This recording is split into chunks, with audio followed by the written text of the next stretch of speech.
Oke, saya mulai ya. Kemarin masih ingat kelompok yang 3 orang? Masih ya? Oke, kemarin kan terakhir. Ya, nanti kalau lupa saya... itu kan ya pertanian, transportasi. Ya, teori semua soalnya ya. Tapi kalau AI sama intro AI sama intro Sadata, materinya enakan mana? Hah? Enggak, intro AI sama intro sains data terapan enak mana? Mirip-mirip membosankan karena teori ya. Ya, nanti semester depan enggak teori.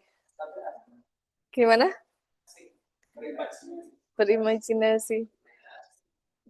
Ya, berarti kurang ganti ya. Kemarin kita di pengantar sains data terapan terakhir sampai apa? Ini kan kita mau tahap persiapan. Kemarin tahap apa masih ingat nggak?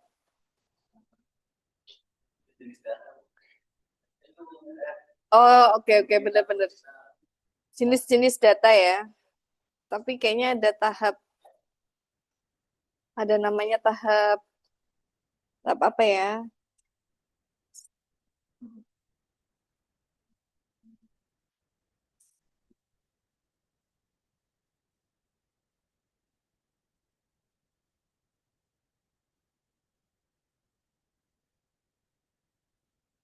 Tahapan dasar yang kemarin. Kemarin tahapan dasar mengenai dataset, data, fitur.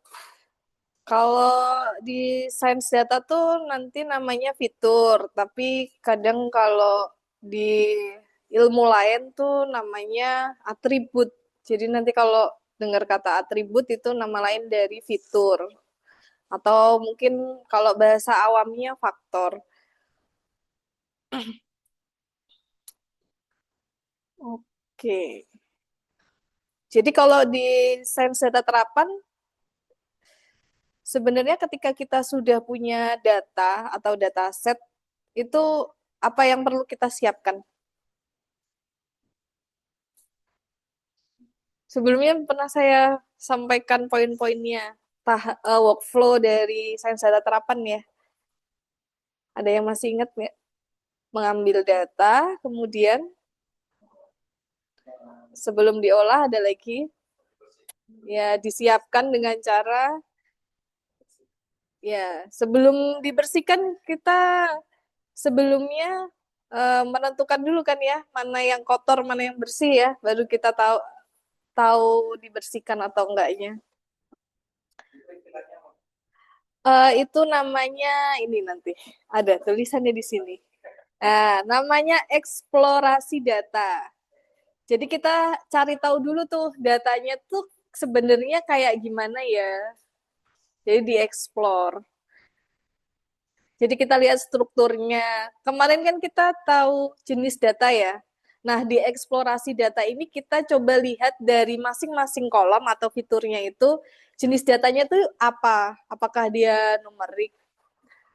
Kalau kemarin tuh apa sih? Ordinal, kemudian nominal, interval, rasio, kategorik atau diskrit gitu.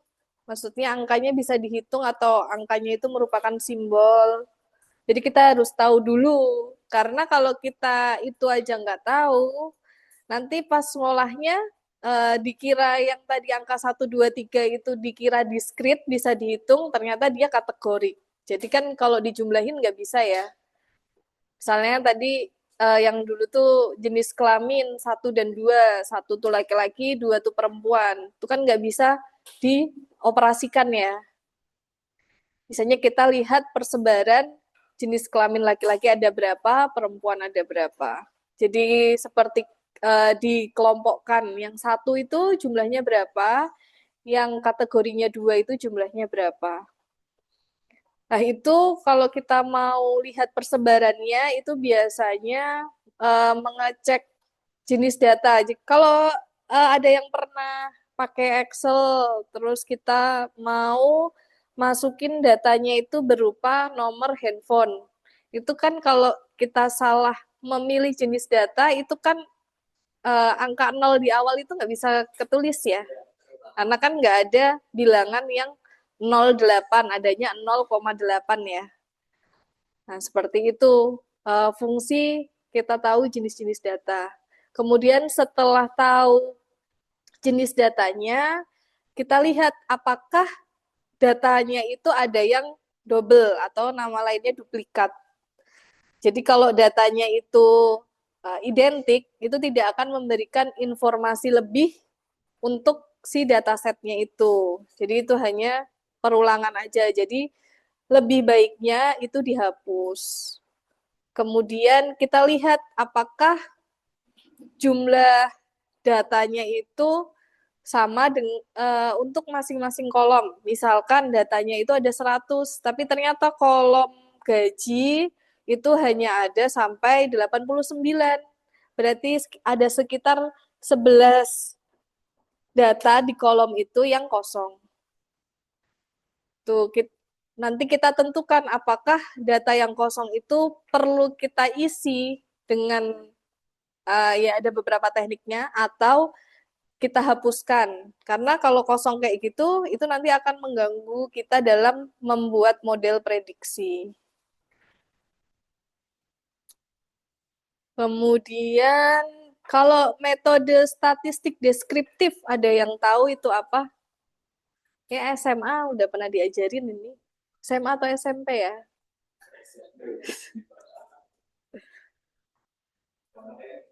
Ya, eh chartnya kayak gimana? Oh, visualisasi diagram sederhana. Statistik ya. Kalau statistik kira-kira lebih ke apa? Ya, min, median, modus atau mod, Q1, Q2, Q3, Q4, kuartil, standar deviasi gitu ya. Itu nanti akan dipelajari lebih detail insya Allah di semester 2 di mata kuliah statistika dan probabilitas. Kemudian setelah kita tahu nih persebaran datanya seperti apa, kita nanti bisa tahu juga itu dari persebaran itu ya, apakah datanya itu simetris atau tidak, atau condong ke kanan atau ke kiri. Ada yang tahu nggak yang saya maksud itu apa? Ya, simetris atau tidak gitu.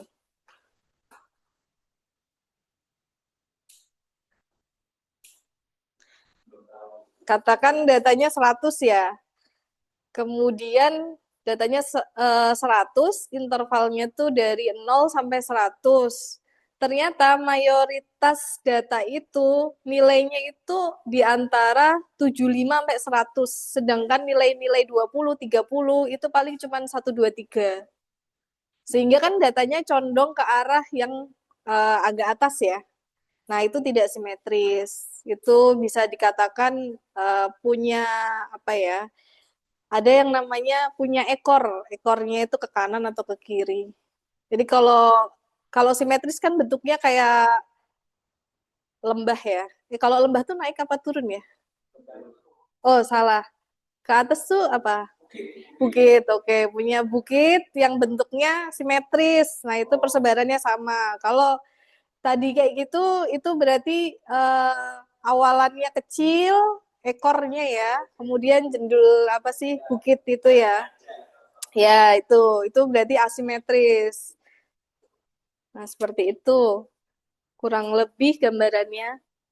Nah, apa ya fungsi dari eksplorasi data? Jadi, sebelum kita tahu mau ngapain dengan datasetnya itu, kita jadi tahu nih gambaran atau karakteristik dari tiap-tiap dataset. Jadi setelah kita tahu karakteristiknya, kita bisa menentukan metodenya yang tepat dalam mengolah data tadi. Tadi ya ada memahami sifatnya, kemudian strukturnya seperti apa, distribusinya juga seperti apa. Setelah tahu, nanti kita coba untuk mengamati hubungan dari tiap-tiap fitur. Jadi contohnya ada kolom gaji dan kolom masa jabatan. Kira-kira uh, menurut apa ya? Ya kita nggak usah lihat datanya deh. Menurut kita sendiri kira-kira gaji dengan masa jabatan itu hubungannya seperti apa? Linier atau tidak linier? Linier. Jadi semakin lama masa jabatannya, gajinya juga kan semakin naik. Itu linier ya. Oke. Ya.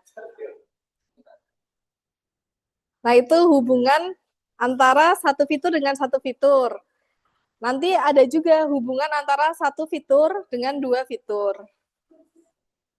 Jadi kalau dua fitur digabungkan, misalkan tadi masa jabatan dengan posisi jabatan terhadap gaji. Apakah dua fitur itu kalau digabungkan itu akan linear juga? Ini ya tadi grafik yang paling bawah ini itu untuk memudahkan kita dalam melihat insight. Jadi kalau kita tadi mau lihat persebaran data atau distribusi data itu kan kita hitung ya. Tapi kalau kita mau cepatnya itu tinggal kita plotkan aja itu nanti bisa kelihatan nih baik itu hubungan maupun persebaran atau distribusi datanya. Sampai sini ada pertanyaan? Aman ya? Oke. Em,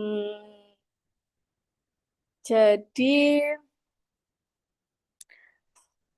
kalau saya tanya kualitas data itu apa? Seleksi fitur apa? Pengambilan sampel data itu apa?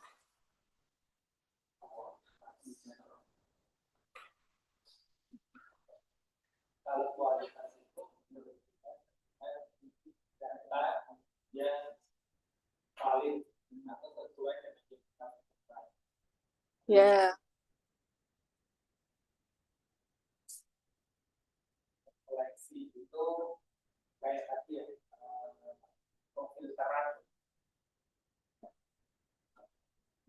ya pemilihan. Ya,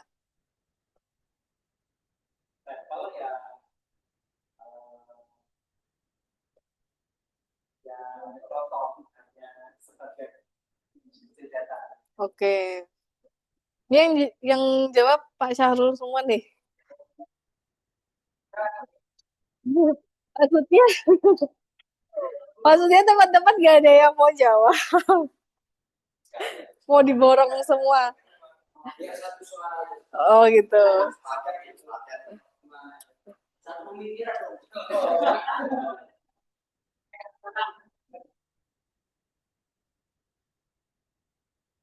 Oke, tadi udah dijawab ya sama Pak Syahrul ya. Jadi kualitas data tuh eh, yang tadi sudah disampaikan, misalnya datanya itu ada yang eh, bolong-bolong, apa, ada yang hilang, atau jenis-jenis datanya tuh udah sesuai belum sama kolomnya itu. Itu kualitas data yang baik ya. Kalau outlier ada yang tahu outlier? Outlier. Out keluar, liar kan ini ya, letak ya. Outlier, letak yang di luar. Jadi kayak misalkan umur manusia itu mayoritas umurnya berapa? Maksudnya manusia itu hidup biasanya sampai umur berapa? Mayoritas. Oke, 60. Jadi kita mungkin bisa tulis 20 sampai 60 ya, usia manusia hidup gitu. Tapi ada juga kan yang 100. Nah, itu salah satu outlier. Jadi yang anomali lah. Anomali itu artinya apa?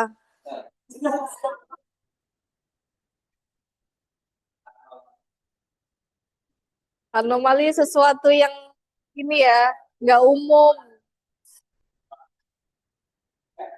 Ya kadang kalau kita membuat model, kemudian data yang anomali itu jumlahnya dikit, itu biasanya akan mengganggu model prediksi tadi.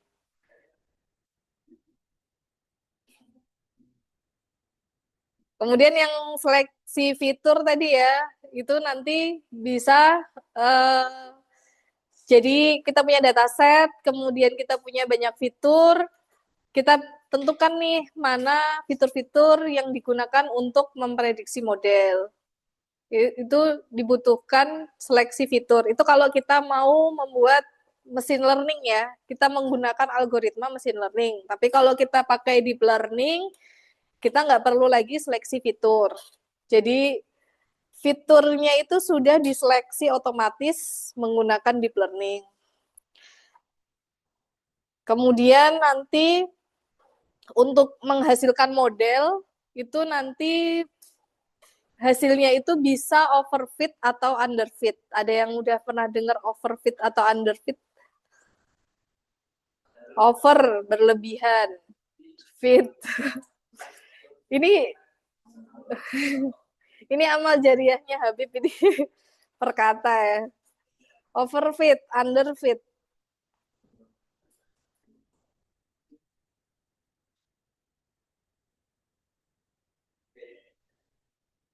Over berlebihan, under di bawah.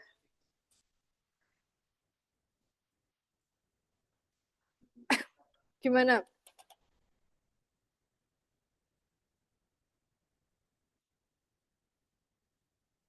Jadi suatu model itu dikatakan overfit ketika model itu uh, memprediksi sesuatu itu terlalu saklek atau terlalu ketat. Itu overfit. Jadi kalau berubah dikit, nanti outputnya berubah dikit gitu. Berubahnya tuh apa ya? Ya istilahnya kalau tadi kita masukin inputannya 9 sama inputannya 10 itu nanti outputnya jauh banget bedanya. Overfit. Tapi kalau underfit itu model itu belum mampu untuk memprediksi dengan baik. Underfit. Jadi tadinya inputannya 9, harusnya outputnya itu misalkan eh, apa ya? Outputnya itu maju gitu. Nah, kemudian underfit ini ternyata dia malah mundur. Jadi benar-benar tidak bisa memprediksi dengan tepat. Kalau misalnya mirip-mirip kan maju, misalkan outputnya maju lurus gitu. Tapi kalau yang fit itu mungkin majunya agak serong ke kanan gitu. Kan jadi mirip-mirip. Tapi kalau underfit itu benar-benar nggak bisa si modelnya itu dalam memprediksi. Jadi istilahnya ya kayak payah gitu modelnya.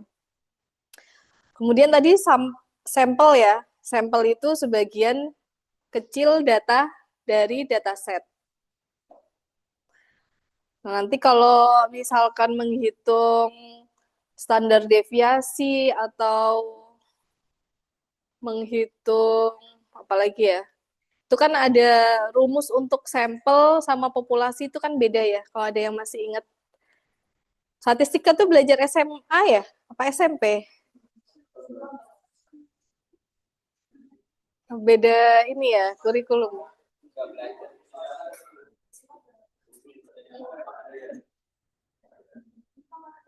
Oh iya.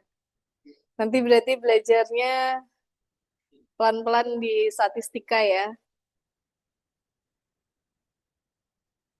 Oke, jadi tujuan dari tahapan persiapan tadi itu ya, aduh salah.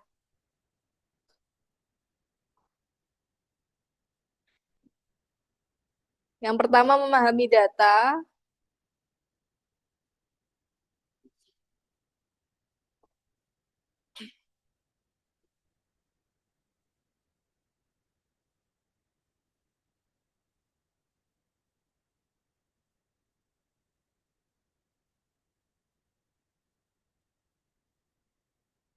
kemudian ini kalau pakai Python ini langsung keluar semua sih ini. Eh, atribut dari variabelnya, kemudian tipe data, jumlah baris, kemudian duplikat atau yang bolong-bolong, kemudian rata-ratanya, nilai yang sering muncul, kemudian tujuan lainnya yaitu menyiapkan data.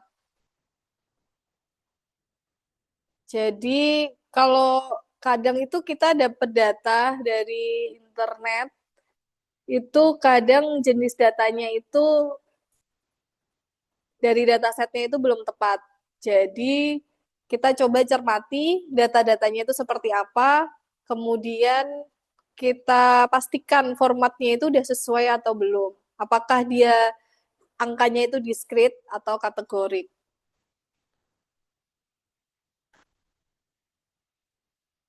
Hmm. Biasanya nanti data-data yang tabular, bentuknya yang seperti kemarin ya, yang laptop-laptop itu, yang ada tabelnya, itu namanya data tabular, itu nanti biasanya kalau di internet itu kita akan mendapatkan dalam bentuk eh, CSV. Jadi kok CSV. Ya, apa tuh kepanjangannya?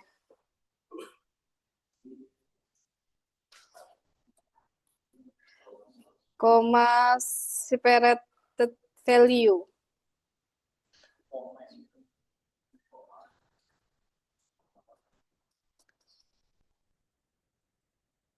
atau XLS. Excel. Jadi itu penanganannya beda-beda. Ya.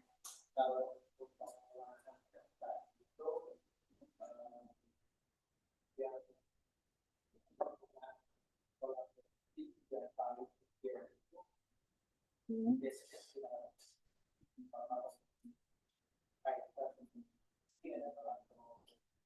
Oh, tadi pertanyaannya apa, Pak? Pe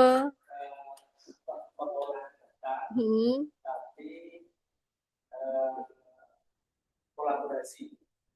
kolaborasi. Hmm,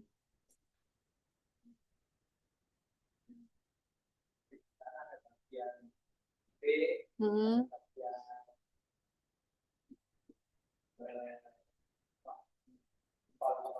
hmm. Diakses bersama. Kalau diakses bersama biasanya SQL, tapi kalau kalau database SQL sih, Pak. Mm-mm. Tergantung apa?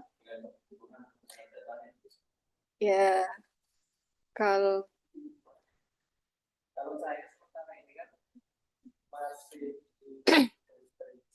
Heeh. Mm.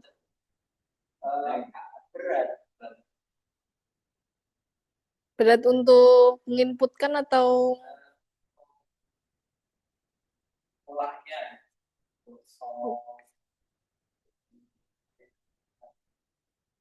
oh kan pakai ini, pakai apa tuh namanya? Pakai fungsi, fungsi.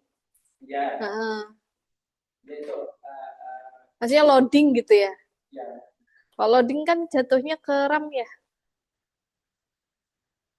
Gimana?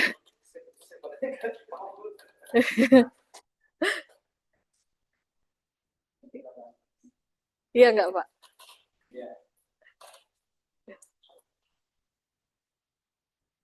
Kalau dalam mengolah, misalkan algoritmanya itu nanti pakai server.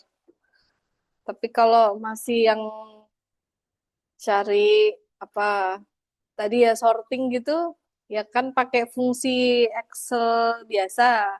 Cuman kalau loading ya, ya kemungkinan RAM atau enggak apa sih itu namanya space-nya di Gym Google-nya itu ya.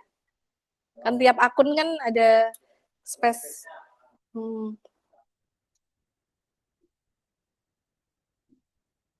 Hmm, ya. RAM-nya mungkin ya, Pak.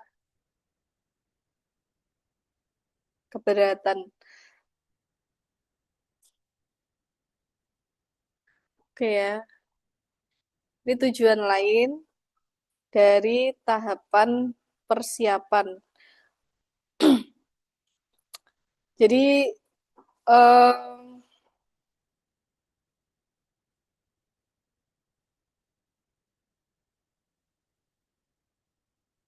jadi dari tahapan persiapan itu tadi yang sebelumnya memahami data, menyiapkan, kemudian menggunakan metode dari sains data untuk membuat model, kemudian menganalisis hasilnya. Jadi hasil yang didapatkan dari model tadi itu masih perlu kita analisis seperti apa yang dimaksud dari si model tadi. Kemudian ini proses dari tahapan persiapan. Jadi ada eksplorasi data ya. Kemudian kita lihat tadi jumlahnya data seperti apa, kualitasnya seperti apa, kemudian dilakukan pra pemrosesan.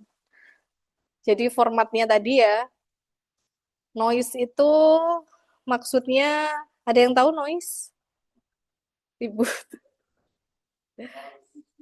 berisik ya. Jadi eh, data-data yang mengganggu dari dataset. Kemudian missing itu yang tadi bolong-bolong itu ya. Kemudian inkonsisten itu jenis datanya. Jadi yang harusnya tipe discrete tapi ditulisnya kategori. Kemudian disimpan datanya dalam bentuk .xls atau .csv.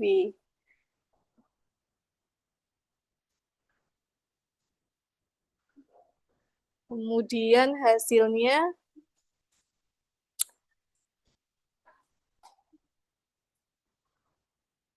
jadi setelah kita melakukan tahap eksplorasi data, itu yang kita dapatkan itu datanya sudah bersih dari duplikat, dari kosong, error, atau outliers. Nah, misalkan data kosong ini bisa dihapus atau diisi. Itu nanti uh, ada beberapa tahapan, seperti misalkan diisi menggunakan rata-ratanya, atau diisi menggunakan nilai yang sering muncul. Tapi biasanya kalau data medis itu mereka nggak eh, yang bagian dokter-dokternya itu ya, mereka nggak mau kalau data kosong ini diisi. Karena kan menyangkut ini ya, hidup mati seseorang ya, pasien. Jadi ya tidak mau ada manipulasi di sana.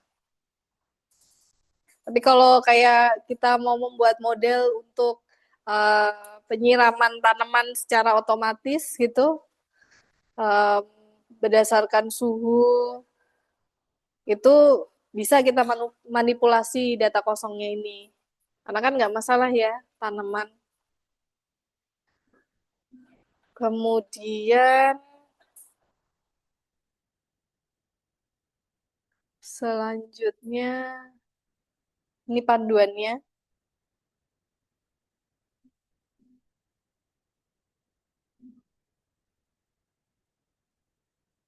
Ada yang tahu eh, plot plot itu ada apa aja diagram? Tadi ya Habib udah bilang ada pie chart ya, atau diagram apa pie chart tuh? Diagram lingkaran. Terus diagram ada apa lagi? Kol kolom diagram batang, garis, ya, apalagi?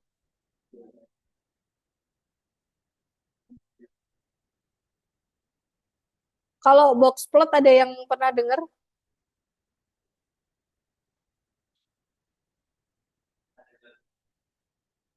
Coba.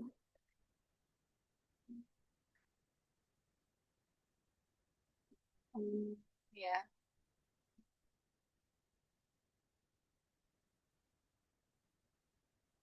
Nah, itu tadi. Ini ya, kayak gini. Oh, saya malah. Jadi, ini yang mana ya? Misalkan yang ini. Jadi kalau eh ini ya, biasanya outlier itu munculnya di sini nih. Jadi ini ada batasnya atas, kemudian outliernya di sini atau mungkin di sini. Jadi data itu mayoritas tuh di sini, kayak umur tadi 20 sampai 60. Ternyata ada yang umur 100 masih hidup. Nah, itu di sini. Jadi kalau menggunakan diagram tuh langsung kita tahu oh ada outlier ya di sini. Tapi kalau kita lihat datanya satu-satu kan kita perlu apa ya mengira-ngira ya. Outliernya tuh angka berapa sih?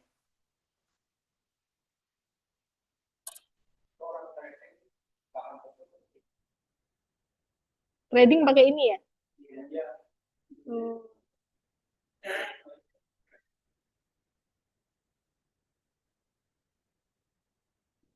Pak Syarul ikut trading. Oh ngerti aja. Ada yang di sini ikut trading kayak Faik ya? Enggak, bisa ikut trading. Oh, biasanya gimana?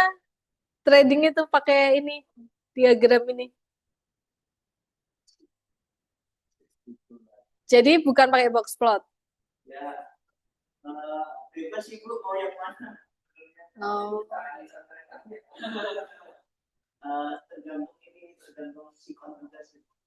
Hmm. Terus tahunya gimana? Ya, prediksinya.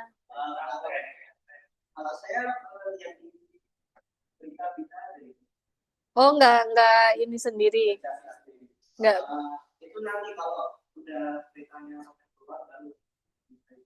Oh. Jadi kalau ada berita lagi eh menginfokan ini naik, terus baru dicek. Oke. Oke.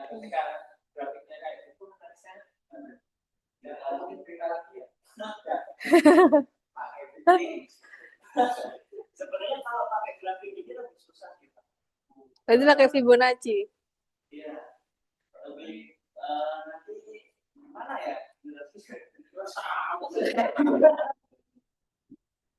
Fibonacci itu apa? Deret atau apa? Fibonacci-nya itu. Fibonacci-nya itu apa? Deret.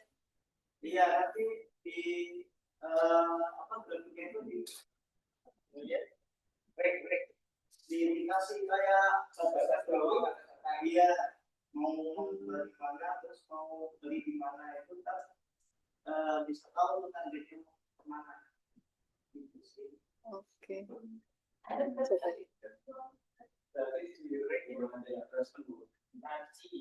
Ini ya.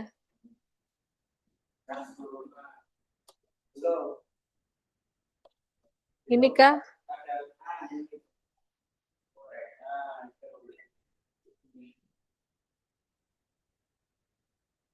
Oke.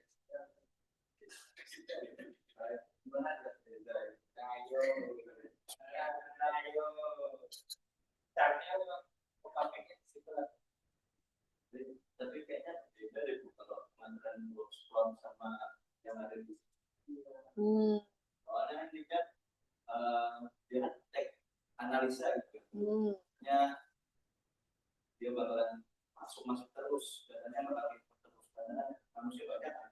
Real time.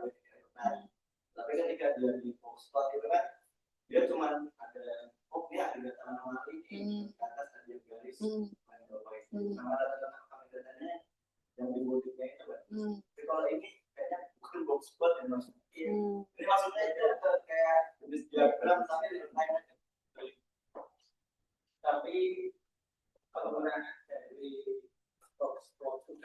Oh, ini ya yang dimasuk box plot tuh ininya. Wah.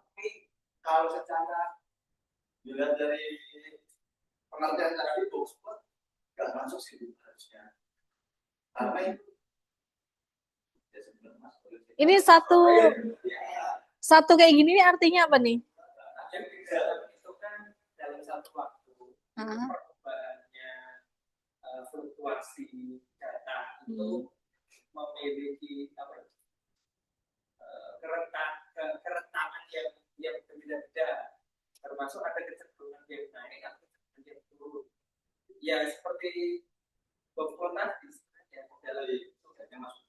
Ini jatuhnya 1 hari.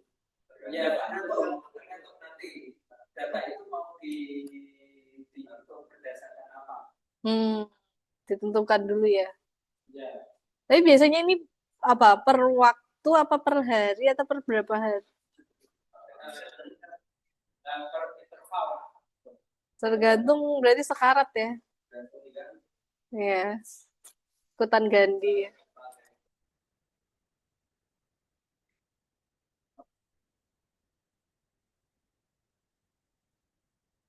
Oke, balik ya ke sini. Ini tadi panduan. Oke,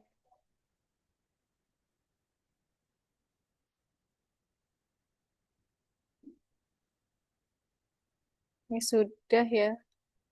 Lanjut visualisasi data.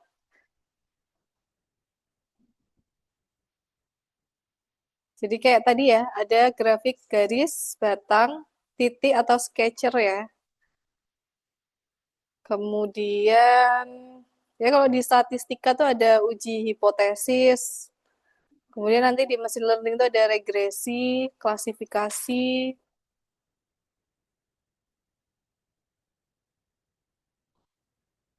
Machine learning tuh nanti jadi jenisnya tuh terbagi menjadi 3. Jadi sebenarnya ada banyak ya, tergantung mau lihat panduannya yang mana. Jadi ada supervise, unsupervised, sama reinforcement. Nanti ada panduan lain yang semi supervised. Semi itu dia gabungan antara supervised dan unsupervised. Jadi kalau dari namanya ya supervised, jadi di supervisi, di ada yang pernah dengar supervise? Dibimbing ya. Jadi kalau ada contohnya atau data latihnya, kemudian nanti data ujinya itu karena udah dibimbing ya, membentuk suatu model, kemudian nanti data ujinya itu uh, misalkan kita itu mau klasifikasi kucing sama anjing. Ciri-cirinya kucing apa yang membedakan dengan anjing? Punya kumis, anjing nggak punya?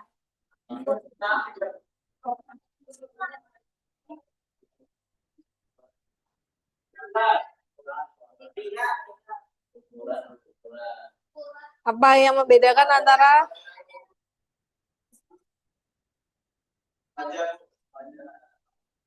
Bentuk mukanya kucing kayak gimana?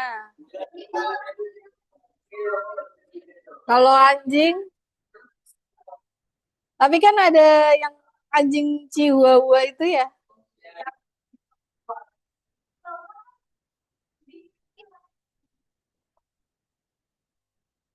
Oh iya. Ya yang umum aja, yang umum.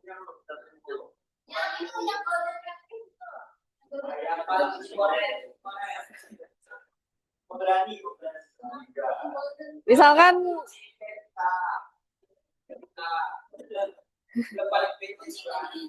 ini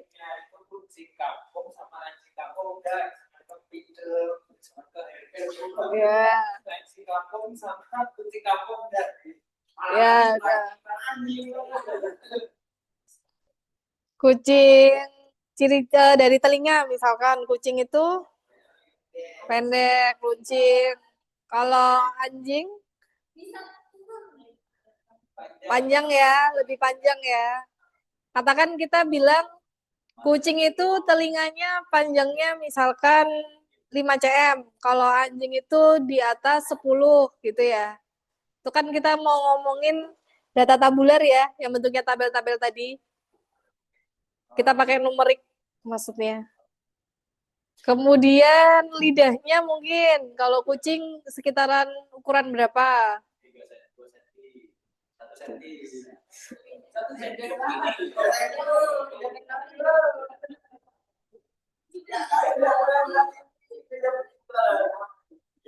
Ya tiga. Kalau anjing sekitaran 7 misalkan ya. Misalkan. Kemudian eh, warna misalkan. Apa kuku, ekor, mata, hidung, hidungnya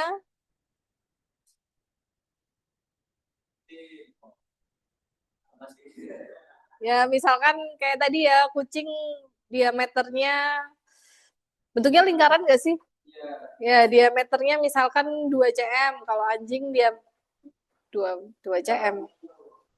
Anjing misalkan 5 ya. Kan kita punya data latihnya itu ya. Dari telinga, lidah, sama hidung. Jadi kalau yang semuanya kecil itu kucing ya. Kalau yang semuanya besar itu anjing. Itu kan kita punya eh, kita supervise ya tadi di sana ya. Jadi kalau tiba-tiba ada data baru nih yang masuk matanya itu kok mata sih tadi apa sih? Telinga ya.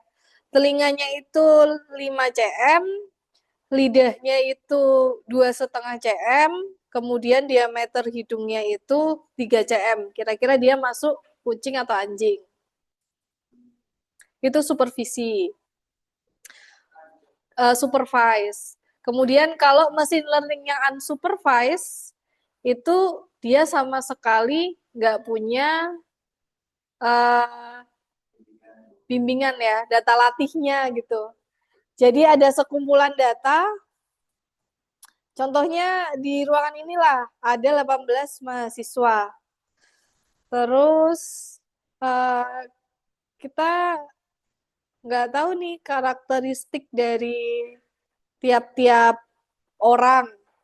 Tapi uh, jadi kayak supervise tadi ya, nggak ada yang membimbing lah istilahnya. Pokoknya ada data beraneka ragam kayak gini di dalam satu ruangan. Kalau unsupervised, itu dia akan mengelompokkan berdasarkan kesamaan sifat. Jadi bisa aja nih dalam satu kelas ini saya kelompokkan menjadi dua, laki-laki perempuan. Atau saya kelompokkan berdasarkan kelahiran dari yang se 2000 ke atas sama 2000 ke bawah. Atau berdasarkan ukuran sepatu yang bawah 40 sama atasnya 40. Itu yang unsupervised. Nah, kalau reinforcement Itu yang kalau teman-teman lihat dari AI robotik, itu machine learning reinforcement. Jadi kayak ini mobil mobil yang jalan sendiri itu namanya mobil apa? Self driver. Tesla nama produknya ya. Jadi dia itu akan belajar berdasarkan pengalaman. Dia sebelum mulai itu skornya nol. Kemudian dia jalan, eh, ada kucing lewat, dia mengerem gitu. Itu skornya nambah. Tapi tiba-tiba ada polisi tidur, dia nggak ngerem tuh. Nah, skornya turun. Atau bahkan malah dia nabrak orang. Nah, itu dia langsung skornya dinolkan. Dia kembali dari awal. Itu namanya reinforcement. Jadi dia belajar dari lingkungan. Jadi sama sekali nggak ada yang apa ya membimbing, terus nggak ada yang apa tadi karakteristiknya yang sama gitu nggak ada. Jadi dia lebih ke dikasih dikasih informasi kalau ada polisi tidur itu kamu ngerem, kalau ada kucing kamu ngerem, kalau ada orang kamu menghindar. Itu reinforcement. Jadi dia belajar dari, oh kalau aku belok kanan aku dapat skor, kalau aku belok kiri aku kekurangan skor gitu. Jadi dia belajar sendiri. Dan biasanya prosesnya lama. Sampai akhirnya dia punya apa ya, panduannya berdasarkan pengalamannya dia. Ada yang punya kemahalan ya. Ada yang punya robot pel atau sapu itu yang bentuknya lingkaran. Pernah lihat, pernah lihat di tempat kerja. Itu kalau pertama kali beli, dia itu kan belum tahu ruangan ini bentuknya apa ya. Ini kan juga pas kebetulan bentuknya bukan persegi panjang atau persegi ya. Dia kalau pertama kali dinyalain, dia itu akan lama banget. Dia itu mungkin akan nabrak-nabrak tembok. Kenapa? Ini yang ngomong siapa ya? Kenapa? Beradaptasi. Jadi dia ngeliatin nih, oh ini ya, ternyata bentuknya seperti ini. Nah, dia mencoba untuk menelusuri gitu. Oh, tempatnya posisi ada whiteboard di situ, kakinya seperti itu. Berarti kalau aku lurus tuh aku nabrak nih. Jadi aku harus belok kanan ke kiri gitu. Itu lama. Nah, nanti mungkin besoknya gitu dia suruh suruh bersihin lantai lagi, dia udah tahu nih. Oh, posisinya di sini. Asal nggak dirubah ya. Kalau dirubah lagi dia belajar lagi. Asal posisinya tetap sama, dia udah langsung tahu. Oh, depan ini aku nggak boleh jalan terus nih, ini ada barang di sini, ini harus ke kanan ke kiri gitu. Itu namanya reinforcement.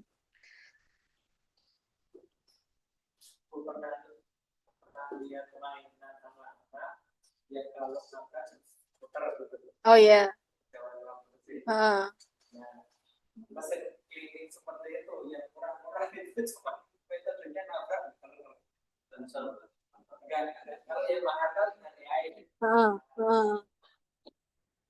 Iya.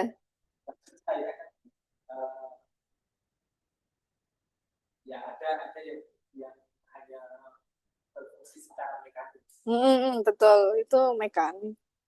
Ya, jadi memang nggak pakai reinforcement. Jadi ketemu halangan, berarti aku harus ini, harus pergi. Sama juga halnya mainan yang kalau dengar suara gini ya, bunyi gitu kan, itu kan pakai sensor juga ya.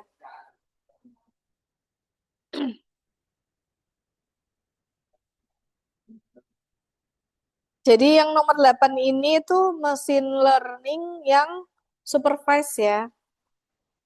Kemudian yang nomor 9 ini machine learning yang unsupervised.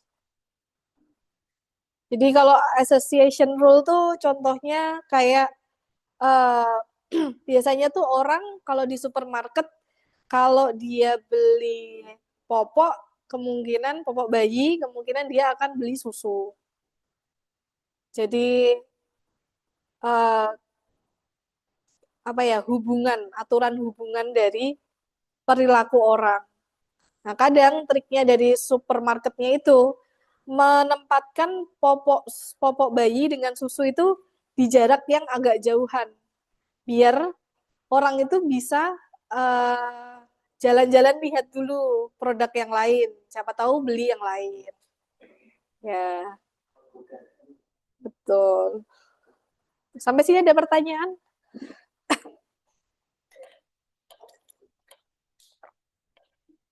Nggak ada? eh ini coba ya, dikerjakan sendiri sambil saya ngoreksi yang tugas ini. Ini dari masing-masing kolom itu tentukan jenis datanya. Oh, belum ya? Mohon maaf, mohon maaf. Nih, ini yang data kemarin. Kelihatan nggak?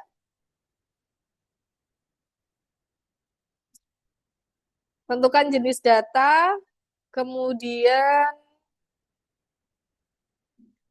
goalnya mau apa, outputnya mau apa.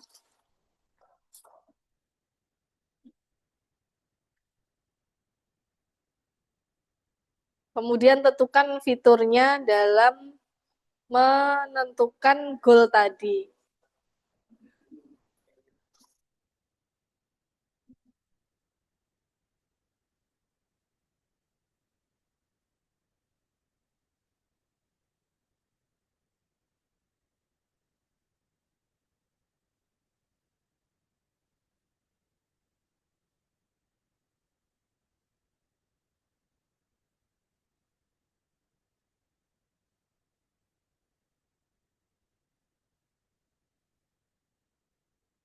Ya,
ini berarti kalau saya cek ini benar semua nih. Berarti udah paham ya jenis data ya.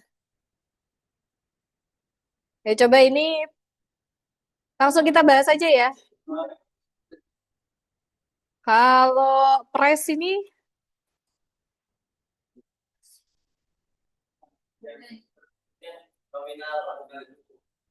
eh sebentar, coba saya bukakan PPT-nya.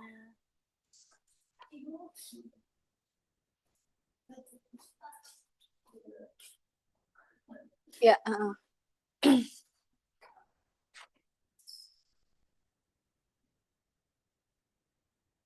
eh discrete atau continue? Ya, price. Discrete atau continue?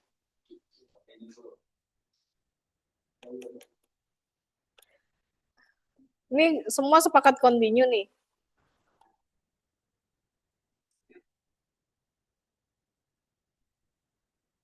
Oke, yang jawab Habib aja.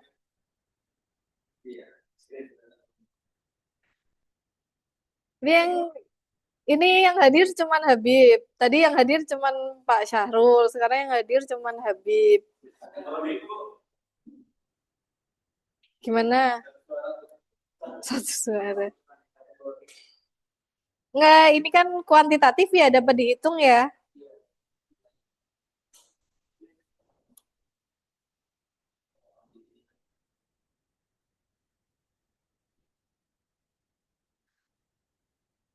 Kalau kita lihat dari price-nya di sini, apakah nilainya bulat?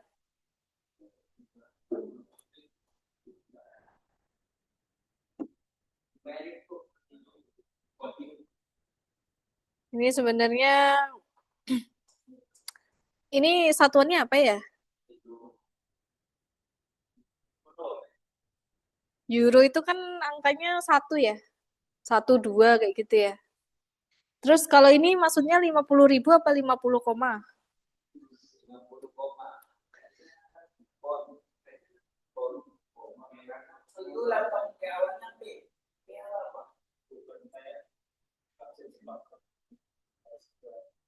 Yuan? Ya, kalau diskrit dia 50.399 ya, itu diskrit. Kalau continue 50,399. Gitu aja ya. Yang penting kan kita paham ya, diskrit continue. Kalau diskrit itu bulat, kalau continue itu desimal. Kemudian kalau rating, rating di sini, oke.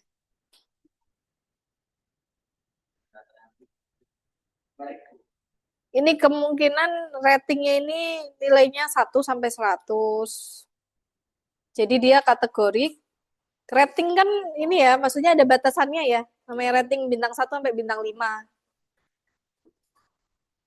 Jadi dia maksudnya kategori terus apa? Skala pengukurannya apa?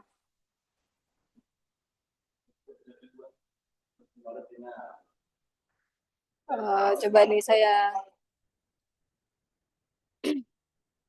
maksudnya apa? Ordinal itu yang tadi contoh ya, apa namanya anak-anak, remaja, dewasa.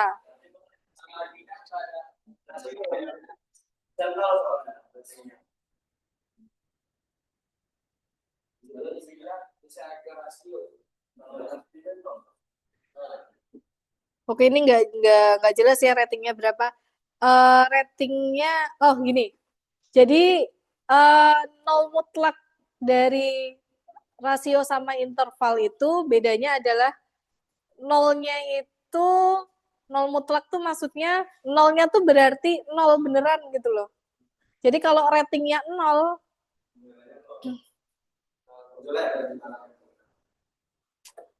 kayak kemarin ya suhu ya. Suhu nol itu sebenarnya nggak ada suhu atau ada kan? Berarti itu bukan nol mutlak. Berarti itu masuknya interval. Karena nol itu hanya menunjukkan tapi bukan berarti dia benar-benar nol. Tapi kalau berat nol, berarti artinya kan dia nggak ada beratnya ya. Itu masuknya rasio. Bingung nggak? Nol mutlak tuh artinya angka nolnya tuh menandakan benar-benar nol. Nggak ada nilainya. Nggak ada beratnya, nggak ada panjangnya. Benar-benar nol. Nol kan sesuatu yang nggak ada ya. Gimana? Yang rating. Kalau rating coba kita kalau ada nolnya 0 sampai 100,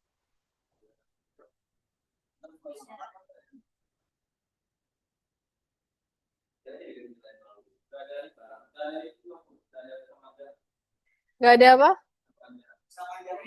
Kesamaan jarak.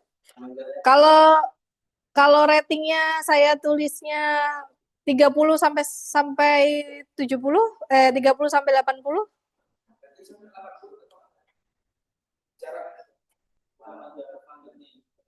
Kalau 30 sampai 80 jatuhnya apa?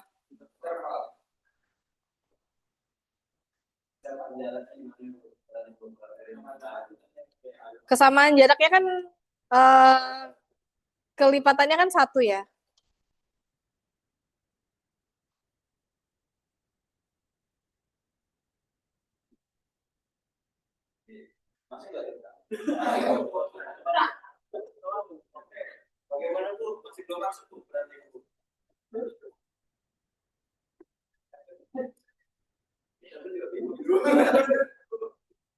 Kalau tadi rating itu kita sepakati bahwa itu adalah kategorik ya.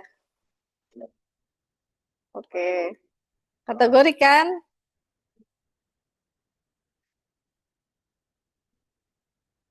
Terus kalau tadi ratingnya itu dari 30 sampai 80, berarti dia masuknya.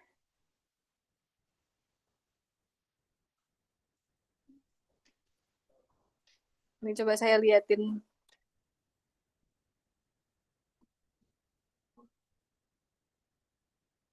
Itu angkanya ada di 51, 54, 55, 56.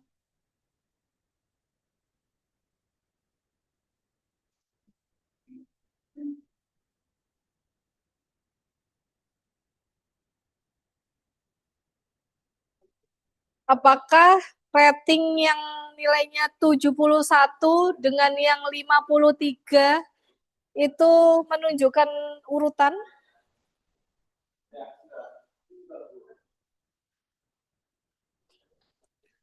Barang yang bintangnya 5 sama barang yang bintangnya 4, apakah menunjukkan urutan?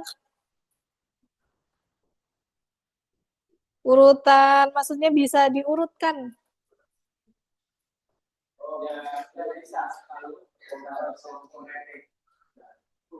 Jadi yang nggak bisa diurutkan itu contohnya adalah satu dua, satunya laki-laki, duanya perempuan.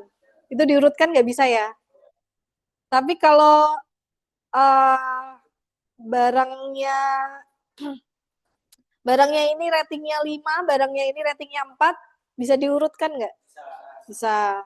Nah, kalau tadi rating itu yang ini bisa diurutkan? Bisa. Kemudian kesamaan jarak.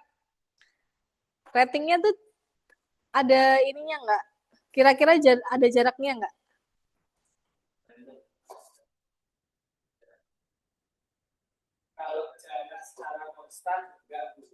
Ya, ya. Jadi kira-kira masuknya apa?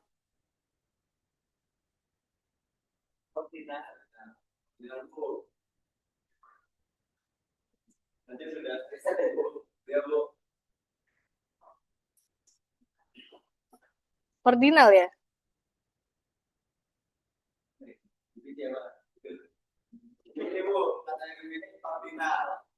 Kata Gemini ordinal. Kata Oke.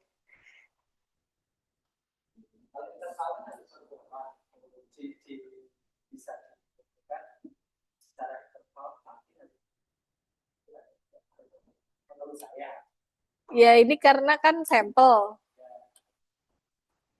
Ini sampel aja, bukan data keseluruhan, bukan populasinya. Jadi mungkin nggak itu ada 75 di data data yang nggak ada di sini.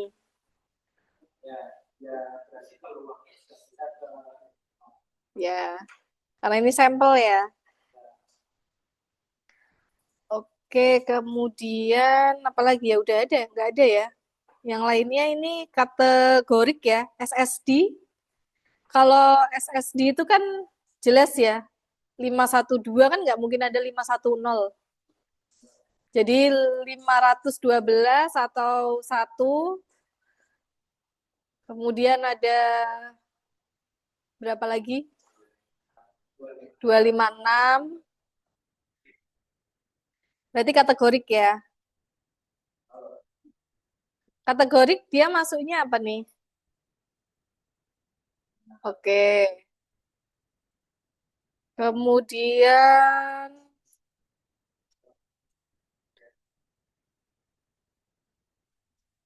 dia ada DDR sama LPDDR tuh bedanya apa?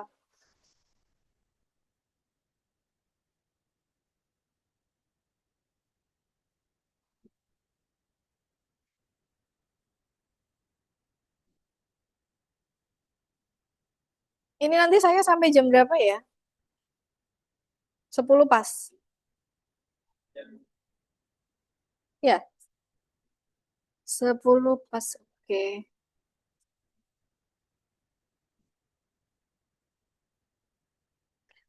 Kalau untuk mencari data set eh, ya sampel seperti ini ada kesulitan nggak cari di internet?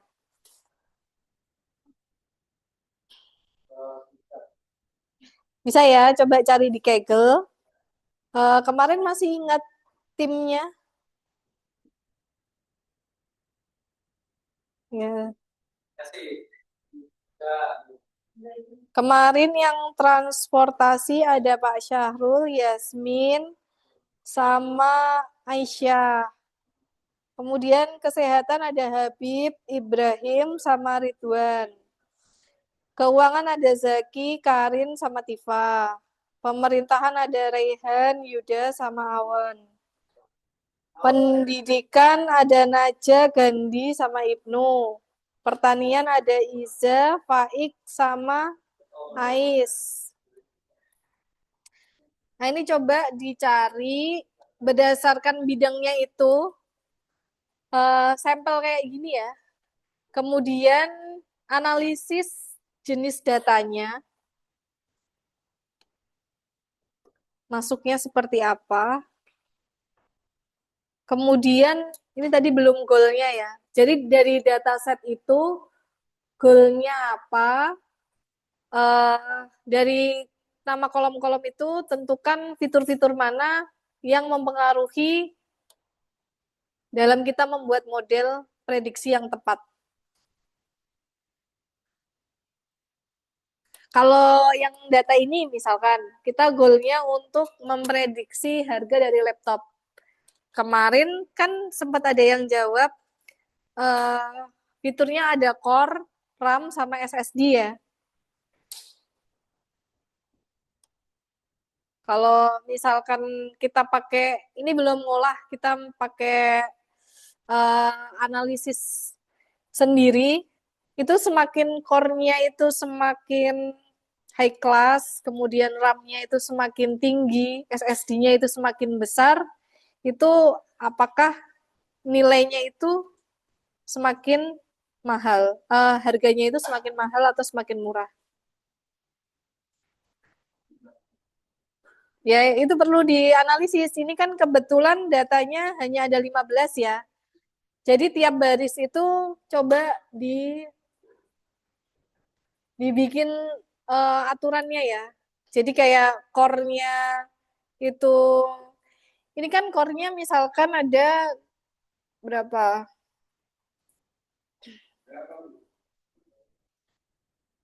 Misalkan ada 7 gitu. Jadi kita bisa bikin aturan jika core-nya itu core hexa, kemudian RAM-nya itu RAM 8 GB, SSD-nya itu 512, itu harganya itu di atas 50 ribuan. Sampai sini bingung nggak?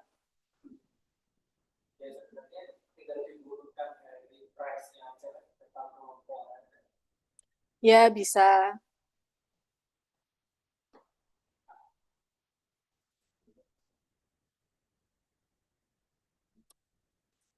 Tapi belum tentu ya kolomnya itu core, fiturnya itu core RAM sama SSD ya.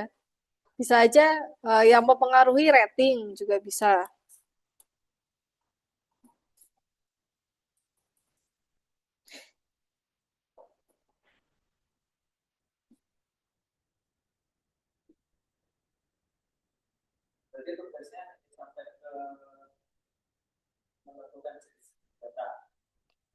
Goal sama fitur. Outputnya sama tujuannya itu mau memprediksi apa. Terus bebas. Nanti fiturnya kan terikat ya. eh, Mau menentukan apa, terus fiturnya tuh dari semua kolom itu fitur yang mempengaruhi goalnya tadi itu apa.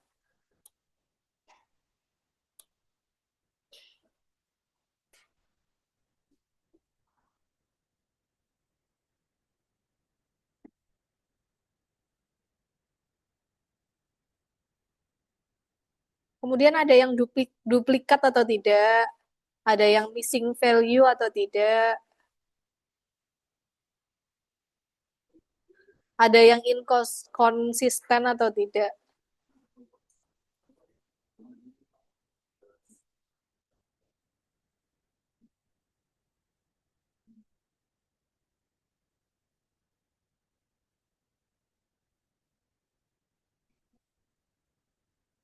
Pengumpulannya besok, pertemuan besok dipresentasikan ya.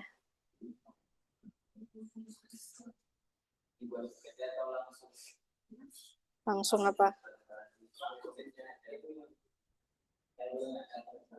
Oh ya, langsung nggak apa-apa. Hmm. Ya, boleh.